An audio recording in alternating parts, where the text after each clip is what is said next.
Are these the 22 best fantasy books of all time? This isn't actually going to be me being able to review all these books because I haven't read them. This is just, I thought this was an interesting article that I read. It's just from a couple of days ago. It's on bookriot.com by Chris M. Arnone. And what I thought was interesting was how the books are grouped, how they're selected, what kind of books they are. This is one person's opinion of 22 best fantasy books of all time, and they're entitled to it. So it's not really, it's neither me reviewing all the books nor me saying this is why I hate or love this list. It's just an attempt to look at like how people make these lists, I think. So you get some intro stuff, and then we have it's in two groups. We find out quickly.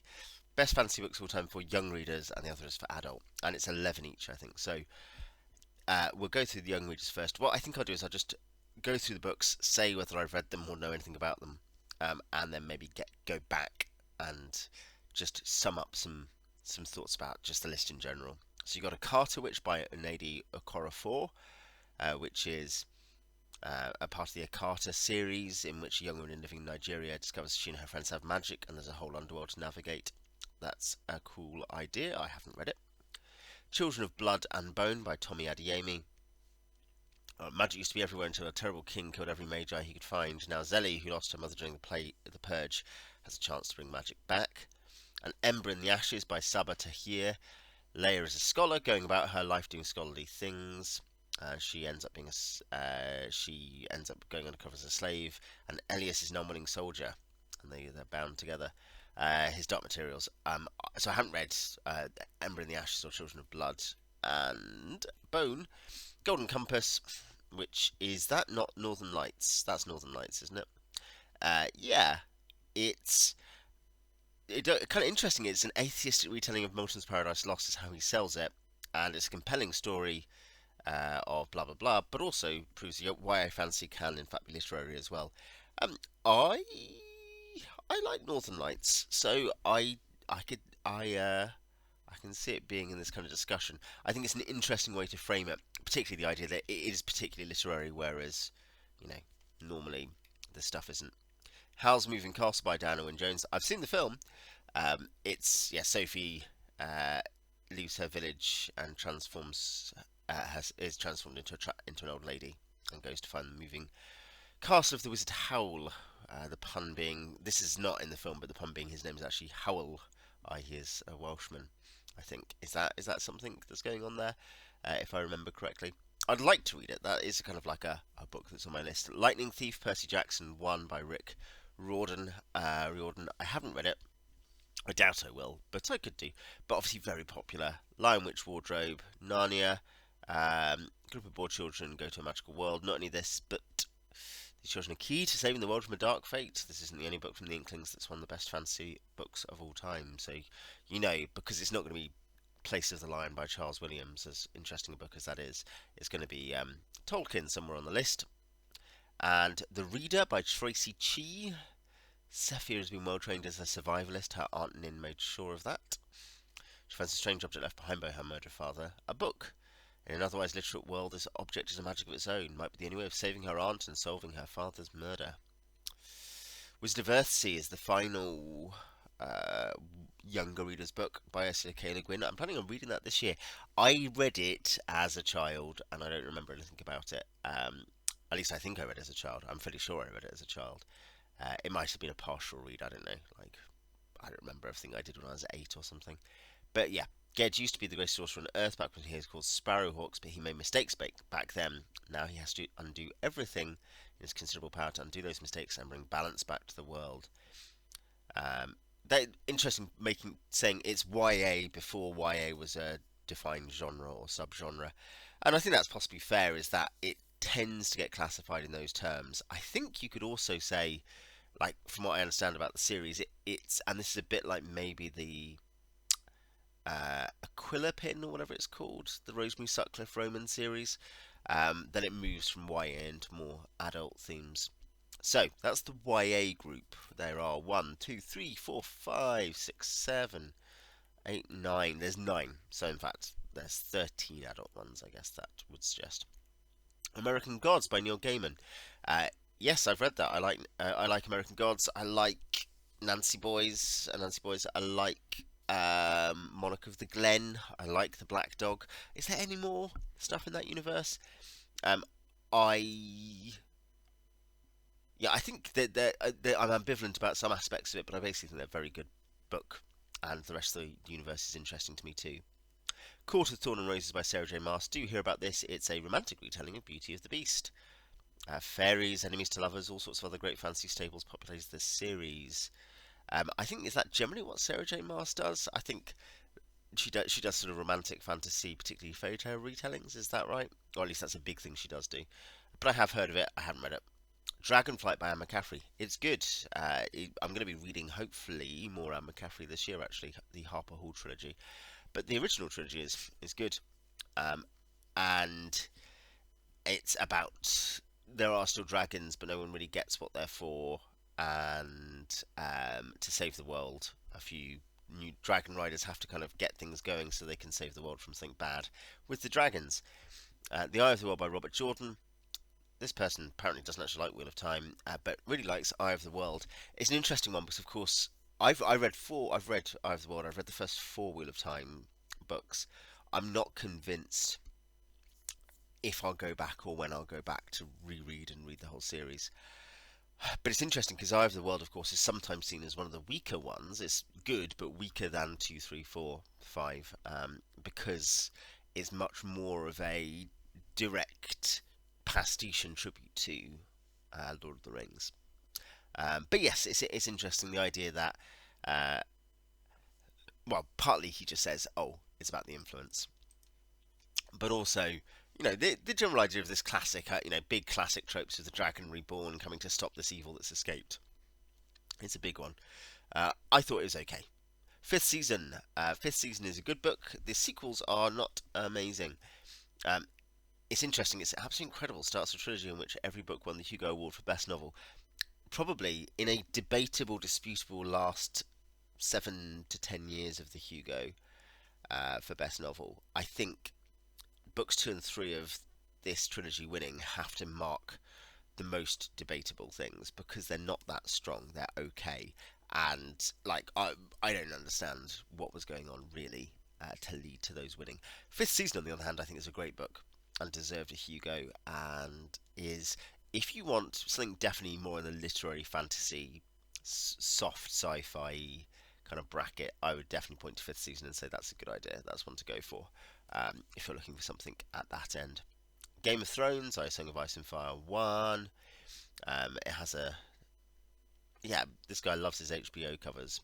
Um, it obviously big, grim, dark. Some people would say fantasy of warring houses and great drama in a quasi-medieval world where disaster is looming, but everyone is too busy killing each other to try to stop it. Game of Thrones is great. I think Song of Ice and Fire is great, and I've mentioned this before. It's an irony that it's sort of accidentally, for many people, understandably, but accidentally become underrated for a few reasons. Partly, some people just watching the TV series, enjoying it, and then not enjoying it, but also because of Martin not finishing books, basically. So there is a kind of thing going on there where I think people, understandably don't invest in it. But having read the first four before Dance with Dragons came out, and then reading Dance with Dragons when it came out, I think Dance with Dragons. I think it's hard to undersell the enjoyability quotient of these books. The kind of compelling, generally speaking, compelling pace and kind of strong characters and strong political intrigue. Grace of Kings by Ken Liu and Jade City by Fonda Lee. So Silkpunk is Cooney, the smooth bandit, and Matt, the son of a deposed duke, find kinship in rebellion.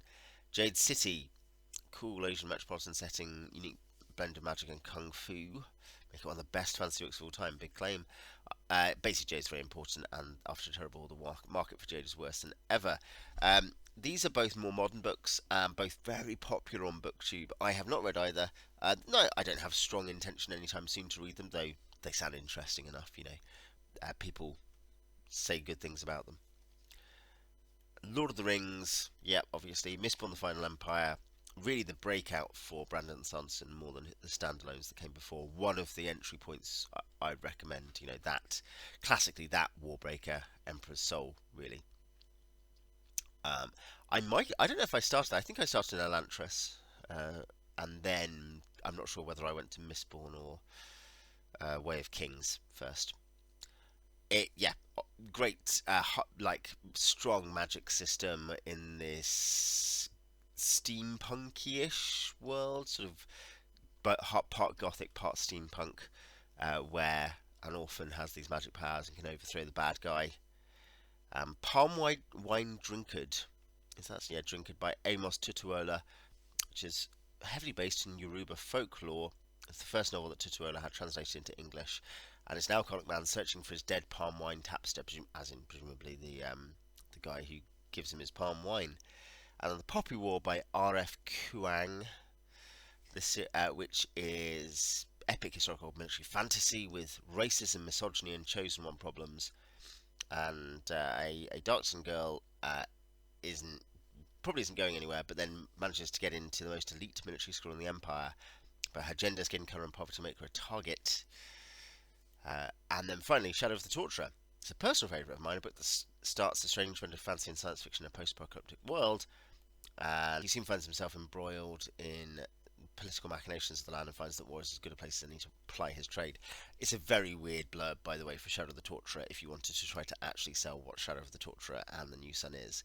I suspect our author here is attempting to sell it softly so people will actually go and read it, rather than saying, by the way, this book is insane. You won't understand it. But yes, anyway, that is an interesting list. And of course, when he said, the author is not pretending this is, for all the rhetorical pretense, is not actually pretense. This is the definitive list, and no one could have any other opinions. But I think it's good that he has strong views. I think it's much more interesting to engage with strong views. Here's some stuff I noticed. The YA list suffers much more from recency bias than the adult list. Of these, three out of 9 are from before 2000, something like that. And then the novels, it's harder because American Gods, I think, yeah, it's more than 20 years old, but he refuses to call it a classic. It is older than that, but in terms of other kind of, but it's still fairly new. In terms of definitely non-classic recency stuff, you have Court of Thorn and Roses on this one, 5th season, Grace of Kings, Jade City, Palm Wine Drinkard, and Poppy War. So you have like 5 or something out of 13. So you've got, I say that, they're similar proportions, but in absolute numbers, there are just more classic fantasy ones that are older and have stood the test of time. And I think also there's a more clear recognition of canonicity, I think, in some respects there. By that, what I mean is the ones you're looking at. There's a Neil Gaiman one. There's Anne McCaffrey. There's Robert Jordan. He even says he's putting it there because it's so important. There's Game of Thrones, which is not 30 years old, to be fair. It's much like American Gods, but is very defining for modern fantasy in lots of ways. Lord of the Rings, obviously. Mistborn, not 20 years old yet, but again, like Game of Thrones, very defining of a particular kind of modern fantasy. And the Shadow of the Torturer. So in fact, yeah, I was going to say I forgot that as a newer one. So maybe the proportion is actually higher. There is a strong recency bias here. Basically, that's the first thing I want to say. The adult fantasy ones, I think, have a stronger sense of canonicity and of things that have actually stood the test of time, and that people are like, yeah, this is a book people keep going back to. Whereas, though you get Wizard of Earthsea, Lion Witch Wardrobe, and Howl's Moving Castle, with the YA ones, there's much more of a sense to me of just some books that the author likes without that aren't necessarily being really ranked in a wide category. The other thing I noticed, and I've got a few more comments on that idea of like selection criteria. The other thing I noticed, and I think this is obviously a criterion, is that the author likes a diverse range of authors and books, and that's part of what Jim's their jam, and you definitely can see that in terms of there's a real interest. And in here you've got a fantasy Nigeria, here You've got a couple of other African or Asian authors. You have a later one based on Yoruba folklore, um, things like that. And the same as you get down here with Asian themed or Asian backgrounded fantasy, Grace of Kings, Jade City, and Poppy War, um, and then Palm White Drinkard again, as so that's the one that's based on Yoruba folklore. And that's something which, how do you rate that? That's a really interesting thing in terms of if that's something you really enjoy, and certainly I think fantasy and sci-fi are genres where you can and should explore and enjoy like a wide range of ideas and settings rather than say, at least you can. I think you should, but I'm saying at least you can. How does that actually rank up against whatever other criteria we use for determining what's a classic book? What is the weighting? Because here, fifth season as well in the same category, Fantasy Africa. Um, what's the weighting for that criterion? Because evidently for some people it's going to be very little. They're going to be like, oh, I don't really care about that. And for some people it's going to be very high. And on this list it's very high.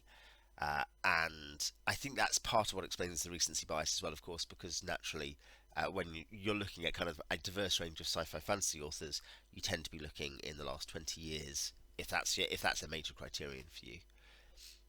So yeah, that's the thing. I thought that it's harder to see that, and here's something without talking about books I don't know, and many of which I hear very good things of, and I'm sure I'd enjoy. There's a suspicion for me that you're looking at a category that's not going to necessarily age well there. Not because they're bad books, but because as you get better books, they're going to fall out. Whereas Lord of the Rings, based on what criteria it fulfills, is going to stay there. And there's a thing there that I think canonicity tends to. It probably the things that really secure things in the canon don't tend to be um, in a sense, they don't tend to be as granular as that. They don't tend to be as granular as, and this is something that's true from Brandon Sanderson and will threaten his status in the future. Some of his books, I'm sure, will last, I think. But hard magic systems, or kind of a nice realization of a different culture in fantasy, I think those are things that probably, generally speaking, those granular things don't age. Not that they don't age as well. They'll still be good in the future, but they will be less strong magnetic poles for this in the future. Other books will be better than them at it, or they're in general, you'll just prefer different books with different granular considerations. The other thing I think, and it was more noticeable for me of all things with the YA, despite perhaps, as I say, maybe it has a lower proportion actually of newer books. But I was thinking the sheer recency bias in terms of looking at three books, maybe four books, because when did Northern Lights come out? I guess it was the 90s, so maybe in that case it's 5-4. Um, the fact the other five are ones that in a couple of cases I've heard of, and in a couple of cases I've not heard of. I'm not sure if I've heard of Akata, which I have heard of Onedi Korra 4, and I heard very good things. But here there's a sense that possibly the writer here, I don't know if is it just maybe less experience. I mean, that's presumptuous of me, but I wonder if there's possibly just a bias to a set of books that really impressed them rather than like a really broad reading across the genre. It's interesting, Lord of the Rings is there, but The Hobbit isn't. That must be intentional, surely. Especially mentioning the Inklings under Lion Witch Wardrobe. The other thing that struck me is, there's things like Alan Garner, The Dark is Rising cycle, and yeah, and I can think of a couple of others kind of coming into that category too. But when I'm thinking stuff that really is from the 60s, 70s, 80s, 90s, which is either definitely fantasy or is fantasy adjacent, which I suspect is just in those two cases, maybe because it's British, completely alien here. Um, but there's a bunch in general for younger readers. How do you define fantasy? Is Paddington Bear fantasy? Is Tintin sci-fi due to the sci-fi elements? So yeah, I think it's complex, maybe that to exactly understand why the author has picked these books, but it strikes me that possibly here there's a strong cultural bias, which is interesting because of the way in which there's actually a cultural openness the author obviously shows, but a cultural bias as well towards quite modern stuff towards stuff which has hits particular criteria particularly strongly. The adult list doesn't suffer as much from that, though it suffers very much from booktube darling disease, if there is such a thing. You know, there are a lot of books that are really well liked by booktube that are really well liked in the broadly American modern sci-fi fantasy reading space, and you can't escape your background, so there's no criticism there.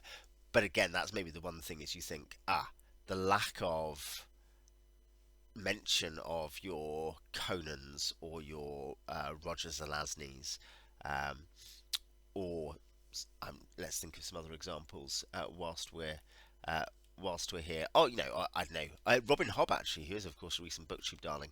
There are a bunch of things here. He can't get everything on the list, but where again the recency bias, the kind of way in which a third of them or more are very modern, and you've got this big back catalogue of stuff that is either less American in terms of not as big in American circles, or is just older and less fashionable.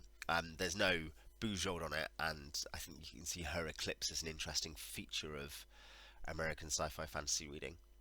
So yeah, I think there's a bias there, not necessarily towards well, basically in both cases, I think there's a cultural bias, but maybe there's also a bias towards um, not just the recency bias, but a presency bias of like, where everyone's so excited by these books, let's read them. These are the modern new books that are really exciting, let's read them. And I think when you're looking for a top list, maybe the one pushback I put on the entire list is there has to be more engagement there has to be more open engagement with the tradition and understanding what these books are reacting to, if nothing else. That's a sense. There's no real sense of the historicity of what these books are pushing back against in some cases or developing. Anyway, that is a bit of a ramble about these books, of which I've read like a third or something. There's some good recommendations off there. I liked Palm White Drinkard sounded pretty cool. I think it might have been the Akata one as well. Akata, which I quite liked the idea of as well. I think, yeah, that even though it's not super detailed, I thought that just sounded kind of fun. So there's a couple there I'd be really interested in reading. I do need to read Howl's Moving Castle. I do need to read or reread Wisdom of Earthsea. I doubt I'm ever going to read Sarah J. Maas, based on my understanding of what her interests in writing are. Though, good on you if you enjoy her. This stuff, I'm kind of aware that everyone loves Grace of Kings and Jade City. And they're not like banned from the list. They're just neither excite me. I think, and same with Poppy War actually. Like just grim. To be fair, I say that Grace of Kings sounds slightly less like that, but basically grim, politically sort of funky books. Even though I think there can be a validity to that, they're just not something that excite me. I want to escape. I don't want to, and that's what this guy actually says he's into. He wants to escape. I don't think I'm going to go to stuff that is particularly grim or tough. I am, however, very pleased to see Shadow of the Torturer on here, and I strongly recommend. Trust his very nice description rather than me saying it's baffling and you won't understand it. Go and read it. It's amazing. Anyway, I will leave that there. Tell me what you think. What are your favourite books, I guess? How do you rank books? How do you decide what your favourite books are? Is this a useful way, the kind of criteria he seems to have? Is this useful, do you think? And of the books I haven't read, tell me your thoughts particularly. And I will see you next time.